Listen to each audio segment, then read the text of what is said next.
Please don't forget to subscribe to our channel for more English story. Grammar and Liam's Big Presentation. Part 1. Liam sat at his desk, staring at a blank piece of paper. The words he wanted to write seemed stuck in his head, like stubborn clouds refusing to rain. He groaned in frustration and threw down his pencil. Why is grammar so confusing? He muttered to himself. His English teacher had assigned the class a presentation, and they were expected to write a speech using proper grammar. For Liam, proper grammar felt like an impossible puzzle. Hearing the commotion, Sarah, his older sister, walked into the room. Liam, what's going on? You sound like you're trying to wrestle a bear in here. It might as well be a bear, Liam exclaimed. I have to write this speech, but I don't even know how to start. Every time I try, I mess up the grammar. My teacher said last week, Liam, your sentences don't make sense. And now, I am stuck. Sarah sat beside him and smiled. Don't worry, little brother. Grammar can be tricky, but it's not impossible. Let's take it one step at a time.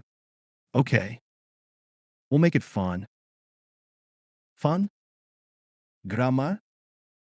Liam raised an eyebrow. That's a combination I've never heard before. Sarah chuckled. Trust me. By the time we're done, you'll see grammar as a helpful tool, not a scary monster. Step 1. Understanding sentence structure. First things first, Sarah began pulling out a sheet of paper. To write anything, you need to know what makes a sentence work. Think of a sentence as a little car. It needs certain parts to run. A car? Liam tilted his head. Yes. A car needs an engine to run, right? In grammar, the engine of a sentence is the subject, the person or thing doing the action, and the predicate, which tells us what the subject is doing. Together, they make a sentence go. Sarah wrote an example on the paper. The dog barks. Here, she said, pointing. The dog is the subject, and barks is the predicate. That's all you need for a simple sentence. Liam frowned. But what about longer sentences? Like, um. The brown dog barks loudly at the mailman. Sarah grinned. Great question. That's still a simple sentence, but it has extra details called modifiers. Let's break it down. Subject. The dog. Predicate. Barks. Modifiers. Brown. Loudly. At the mailman. See? It's like decorating your car with cool stickers. It's still the same car, just fancier. Liam nodded slowly. Okay, so every sentence needs a subject and a predicate. Got it. Step 2. Mastering verb tenses. Next, Sarah said, let's tackle verb tenses. Tenses tell us when something happens. Think of them as time machines. A time machine? Liam repeated. Now curious. Exactly.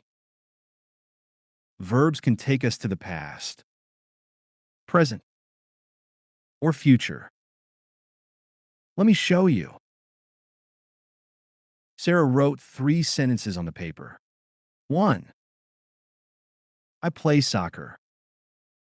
Present. 2. I played soccer yesterday. Past. 3. I will play soccer tomorrow. Future. See? The verb play changes to show time. In the past, it becomes played. And in the future, we add will. Liam's eyes lit up. So, verbs are like the drivers of the car? They take us to different times? Exactly, Sarah said. Now let's practice. Tell me a verb, and we'll use it in all 3 tenses. Meet, Liam said. Sarah nodded and wrote. 1. I eat pizza. Present. 2. I ate pizza yesterday. Past. 3. I will eat pizza tomorrow. Future. Liam clapped his hands. This is actually starting to make sense. Step 3. Subject-verb agreement. Now, let's talk about subject-verb agreement. Sarah continued. This part trips up a lot of people, but I have a trick for you. Is this where you have to match the subject with the verb? Liam asked, remembering something his teacher had said. Exactly. Think of it like a team. They need to match to work well together. If the subject is singular, the verb should be singular. If the subject is plural, the verb should be plural. Sarah wrote 2 examples. 1. The cat jumps. Singular subject plus singular verb. 2. The cats jump. Plural subject plus plural verb. See how the verb changes? For singular subjects, you often add an S to the verb. For plural subjects, you drop the S. Liam tried his own examples. The boy runs. The boys run. Wow, I got it, he said. Of course you did, Sarah said, giving him a high five. You're smarter than you think. Liam. Step 4. Using imagination for prepositions. As Liam worked on his sentences, he stumbled over a sentence with a preposition. The book is on the table. Prepositions confuse me.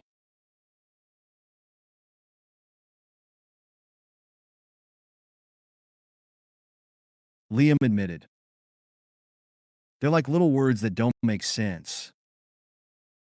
Sarah laughed. Prepositions can be tricky. But here's a tip. Think of them as position words. They tell you where something is or when something happens. She grabbed a toy car from Liam's desk and placed it in different spots. Now, watch this. The car is on the desk. The car is under the desk. The car is next to the desk. Liam giggled. Oh. So prepositions are like directions for words? Exactly, Sarah said. And here's a fun game. Use your imagination to make silly sentences with prepositions. Like, the dog is under the chair eating popcorn. Liam laughed and came up with his own. The cat is on the moon drinking milk. Step 5. Breaking down complex sentences. After mastering simple sentences, Liam wanted to try longer ones. What about sentences with words like because or and? He asked. Those are called compound and complex sentences, Sarah explained. Think of them as two cars joined together by a bridge. The words but and because they're like bridges that connect two ideas. She wrote an example. I wanted to play outside, but it started to rain. See? Each part of the sentence has a subject and a predicate, and they're connected by but. Liam tried his own. I ate a sandwich, and I drank some juice. Perfect, Sarah said. Now, let's try one with because I stayed inside because it was raining. Wow, I'm really doing it, Liam said proudly. Liam's growing confidence. Over the next few days, Liam practiced everything Sarah had taught him. He made silly sentences with prepositions, played time machine games with verbs, and even wrote short paragraphs using compound sentences. One evening, as he showed Sarah his latest draft for the presentation, she smiled. Liam, this is amazing. You've come so far. Thanks, Sarah, Liam said. I feel like I finally understand grammar. Well, most of it. Most of it is a great start, Sarah said. But there's still more to learn, like conditionals and the passive voice. Don't worry, though. We'll tackle those next. Liam nodded. For the first time, he felt hopeful instead of scared. Grammar wasn't a monster anymore. It was just a tool he could learn to use. Grammar in Liam's big presentation. Part 2. The morning sunlight streamed through the windows as Liam stretched his arms, ready to start another day of preparation for his school presentation. Though he felt more confident about grammar than before, he knew there were still tricky topics he had to tackle. Sarah, Liam called as he walked into the kitchen, where his sister was sipping tea. Can we keep going with grammar today? I need to learn those, what did you call them? Conditionals and passive voice? Sarah smiled, proud of Liam's determination. Of course. Let's dive right in. Grab your notebook. Step 6. Understanding conditionals. Sarah started by writing the word conditionals on the whiteboard Liam kept in his room. Conditionals are sentences that talk about possibilities, things that might happen, things that could have happened, or things that always happen under certain conditions. They use the word if to connect two ideas. Liam frowned. That sounds complicated. It's not as bad as it sounds. Sarah reassured him. Think of conditionals like cause and effect statements. Let me show you an example. She wrote on the board. 1. If it rains, I will bring an umbrella. In this sentence,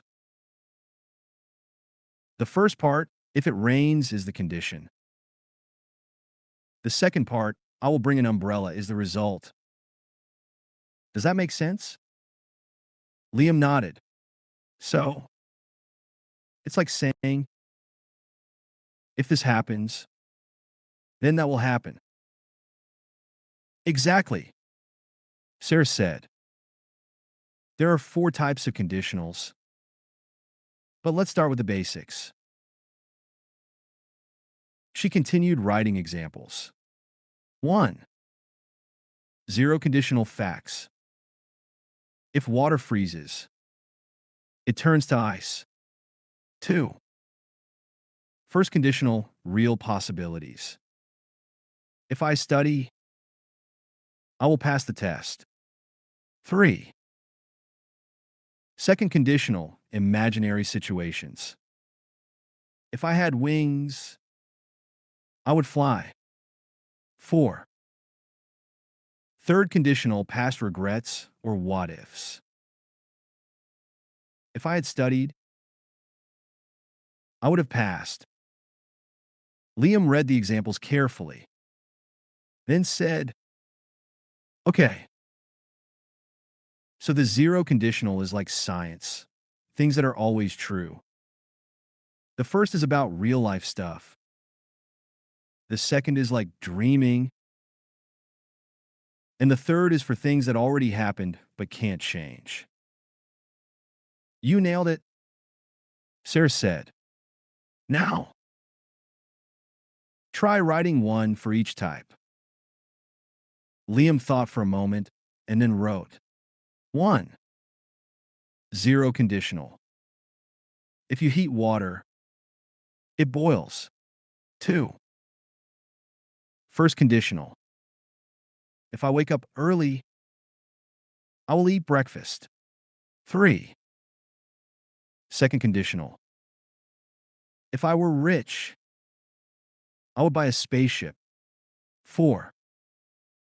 Third conditional. If I had practiced more, I would have won the race.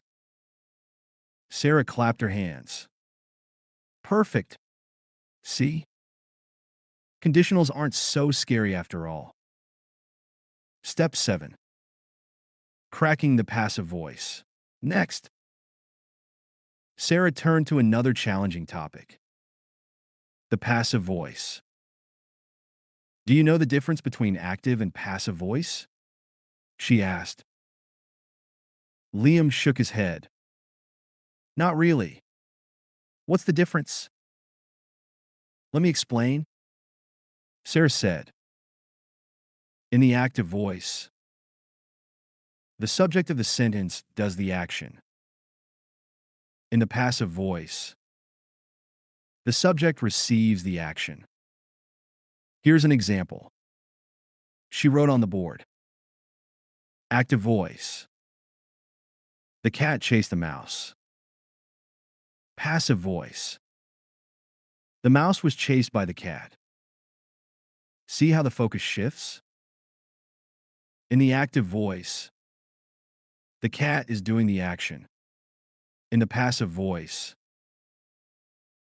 the mouse becomes the focus. It's the one receiving the action. Liam squinted at the board. So, it's like flipping the sentence around? Exactly, Sarah said. To make a passive sentence, you use a form of the verb to be plus the past participle of the main verb. Let's try another one. Active voice. The chef cooked the meal. Passive voice. The meal was cooked by the chef. Now it's your turn, Sarah said. Try changing this active sentence to passive. The teacher gave Liam a gold star. Liam thought for a moment and then wrote. Passive voice. A gold star was given to Liam by the teacher. That's it, Sarah said, giving him a thumbs up. You're getting the hang of it. Why do people even use the passive voice? Liam asked. Good question, Sarah replied. The passive voice is useful when you want to focus on the action or the receiver of the action, not who did it. For example, in science, the experiment was completed successfully. It doesn't matter who did it. What's important is that it's done. Step 8. Grammar games for confidence. After tackling the tough topics, Sarah decided to make learning fun again. Let's play a game, she said. It's called Fix the Sentence. I'll write a sentence with mistakes, and you'll correct it. Okay. I'm ready, Liam said, excited. Sarah wrote the first sentence. The boy were running fastly to catch the bus. Liam grabbed his pencil and corrected it. The boy was running fast to catch the bus. Great job, Sarah said. Let's try another. If I has a dog, I would play with it every day. Liam paused, then wrote, If I had a dog, I would play with it every day. Perfect, Sarah said. Now one more.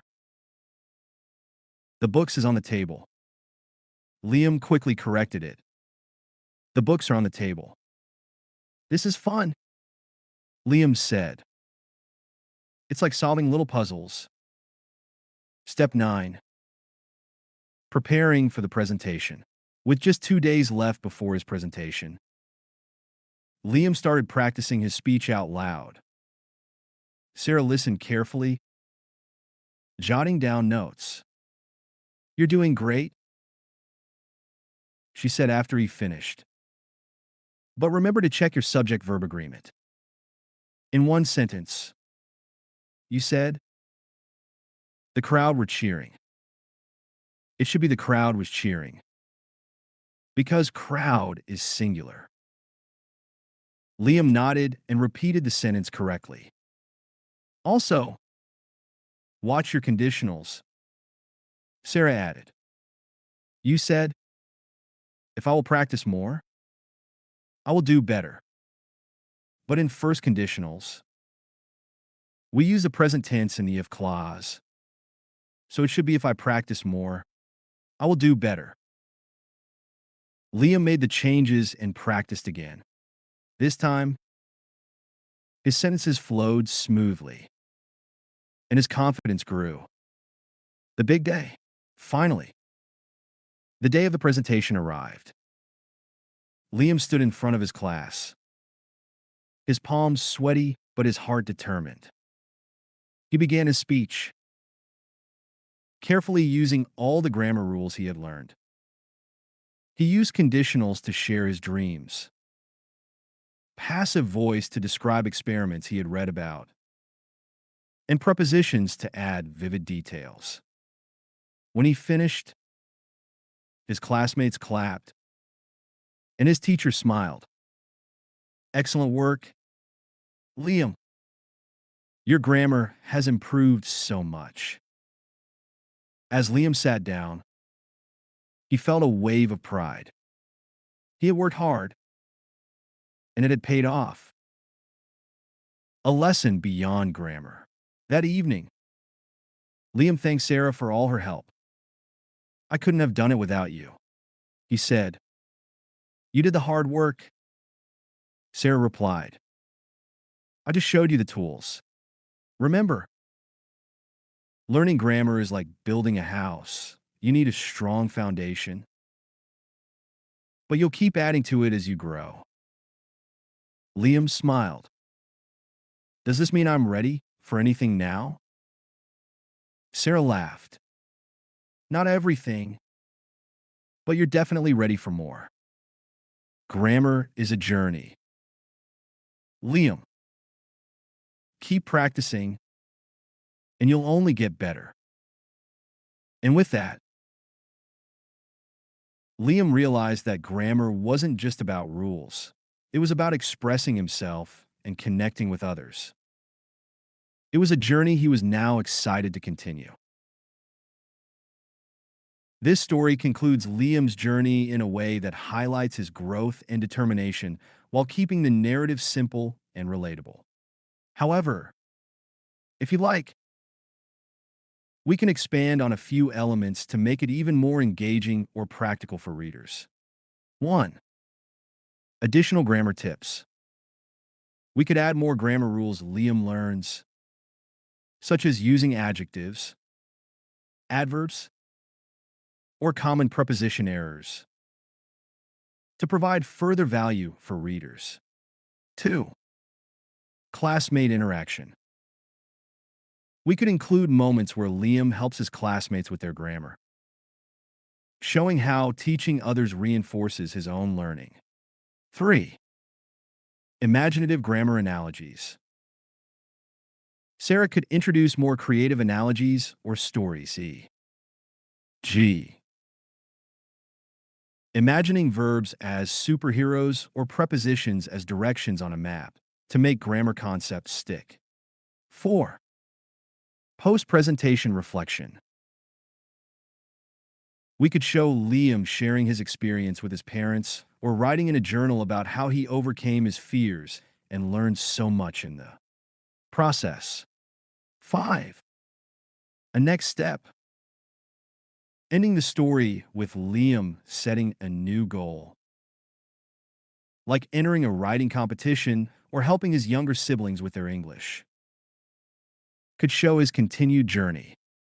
Let's enrich our vocabulary with some new words. 1. Grammar. Definition. The set of rules that explain how words are used in a language. Example. Liam practiced English grammar to prepare for his presentation. 2. Sentence. Definition. A group of words that express a complete thought. Example. Sarah asked Liam to write a correct sentence using the passive voice. 3. Condition. Definition. Something that must happen for another thing to happen. Example. If it rains, the game will be canceled. That's a conditional sentence. 4. Passive voice. Definition. A way of writing where the subject of the sentence receives the action. Example. In the sentence, the cake was baked by Sarah. The passive voice is used. 5. Active voice. Definition. A way of writing where the subject of the sentence does the action. Example. In the sentence, Sarah baked the cake. The active voice is used. 6. Preposition. Definition. A word used before a noun or pronoun to show direction, place, or time. Example. In the sentence, the book is on the table. On is a preposition. 7. Agreement. Definition. When words in a sentence match in number or tense, e.g. singular/plural. Example. Subject-verb agreement means the verb must match the subject. Like he runs instead of he run. 8. Verb. Definition. A word that describes an action, state, or occurrence. Example. Jump, run, and is are all verbs. 9. Tense. Definition. The time of an action, like past, present, or future. Example. Liam learned that I walk is present tense and I walked is past tense. 10. Presentation. Definition. A talk or speech given to an audience. Example. Liam worked hard to prepare for his class presentation. 11. Correct. Definition. Without mistakes. Example. Liam's sentences were correct after he made some changes. 12. Subject. Definition. The person or thing that does the action in a sentence. Example. In Liam reads a book. Liam is the subject. 13. Object. Definition. The person or thing that receives the action in a sentence. Example.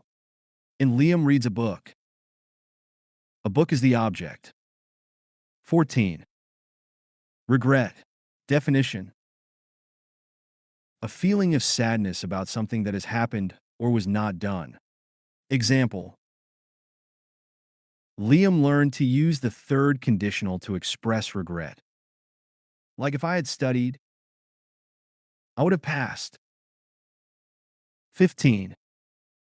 Practice. Definition. To do something repeatedly to improve a skill. Example. Liam practiced grammar every day to get better. 16. Confident. Definition. Feeling sure about your abilities. Example. After learning grammar, Liam felt confident in his presentation. I'm so glad you spent this time with me. If you like the story, please give it a thumbs up and subscribe for more. Take care and see you next time.